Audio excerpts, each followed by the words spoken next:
Hey there, you, me, and DC fans, and welcome if you're new. I am the Stepson of Krypton. This time, taking a break from our regularly scheduled KO event to talk about Absolute Wonder Woman issue number 13.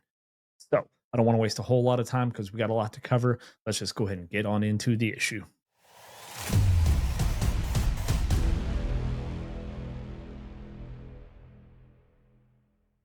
All right, guys. If we remember from last time, Diana had actually escaped the maze along with Io, and as soon as she had stepped through the portal, Io gets teleported straight back to Themyscira. Well, this issue opens up. We're actually looking at an ancient picture of Themyscira as Diana and Barb discuss her earliest memories of it. And Diana reveals to everybody that she never knew of Themyscira until about the time she left the underworld. But she had a feeling, some might say more than a feeling. I can't play the song, otherwise it'll get copyrighted. Diana continues to explain that Cersei and the Wild Isles is all she's ever known. And Cersei was even prevented from saying the word Amazons.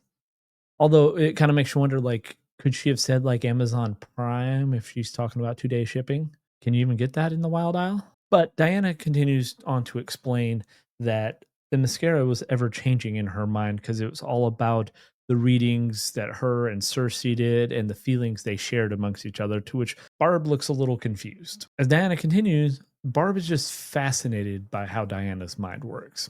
And it seems like a lot of people are fascinated by how Diana looks at things and the world in general.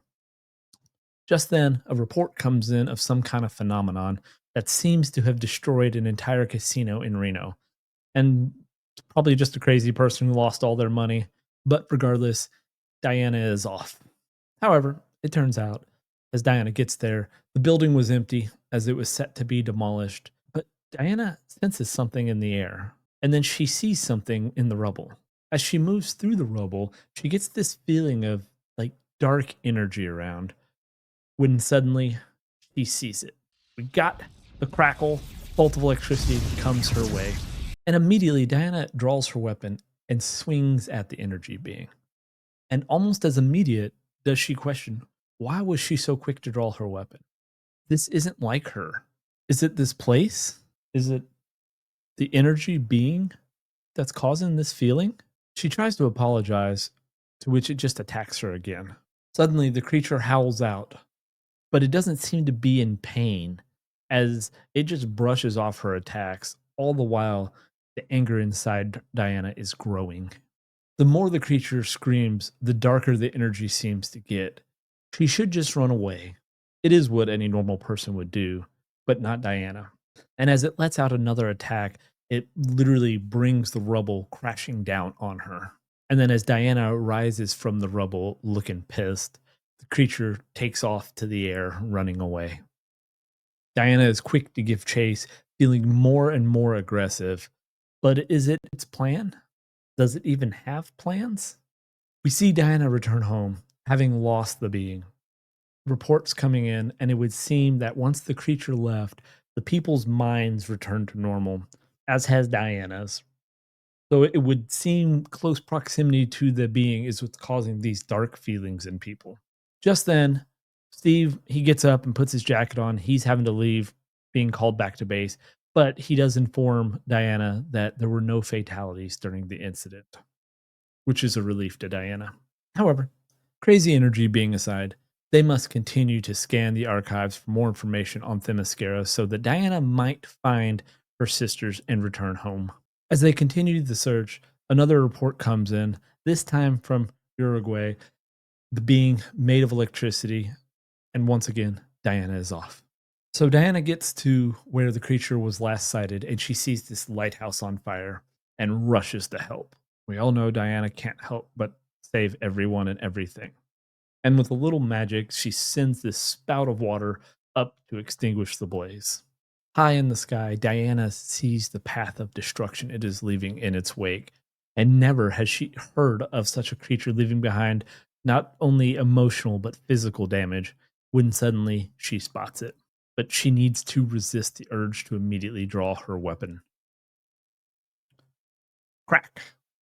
It hits her again, And as she gets to her feet, a little girl points out that the creature has left, pointing to the sky. And Diana isn't too happy about this as we see her smash the ground in anger. And no sooner than she lands home does she hear a report about a sighting in the Dominican Republic. And she's off again. Another quick fight, and it's off to Mexico. And then Hawaii. Back home yet again, and Diana is both tired and angry. This creature is bringing out the worst in her. But Etta may have discovered something to help. And it would seem that some of the places the creature has been spotted are former Amazon battle sites, as they were discussing earlier. Maybe now they can figure out where it will go next. While the team gets to work on making a crime board, as Etta calls it, Diana goes outside to pray. Much later, Diana goes back inside and she sees the team has been quite busy on the crime board. It turns out there's been a lot of battle sites over the years, maybe too many to make sense of. But luckily, it doesn't seem like they'll have to, as a report comes in and it is off to Greece. Now, as Diana arrives, she's kind of doing her inner monologue thing that she has always wanted to visit Greece. However, not under these circumstances. And as soon as she gets there, she sees it, the creature. And once again, they battle. And the battle doesn't seem to be going very well for Diana. But is this it? Is she to be defeated by a creature with no name? Finally, she comes to the realization that she is the cause. And we see her swipe at the creature with her sword. Then on the last page, we see the creature and it has taken form, and it is the form of Diana. It is there because of her. It is the price the world pays for her. But we will have to wait till the next month to find out what's going to happen when she is face to face with her antithesis. Not to be confused with there is another DC character called Antithesis. And that is where the issue ends, guys. All right, I know there wasn't a whole lot covered. The issue kind of moved really quickly and we bounced from place to place, but clearly there's some dark feelings in there. And is this creature really her opposite that is there because of her, or is it part of the darkness and the creature's making her see that and making her believe? That's more than likely going to be the case, but we will find out next month. Guys, let me know down in the comments, how are you feeling about the Absolute Wonder Woman? Are you enjoying it? Is she your favorite? If not, who is your favorite? And while you're doing that, you might as well go ahead and like the video, subscribe to the channel, and have the bell notifications clicked so you will get alerted when we release all of our Absolute videos, as well as everything that is happening right now in the DCKO event. We are covering the entire event as well as the tie-ins, and should have several videos releasing in and around the same time as this one. And to keep this video as short as possible, that is going to wrap it for me on this episode of You, Me, and DC. Until next time, guys, I'll see you then.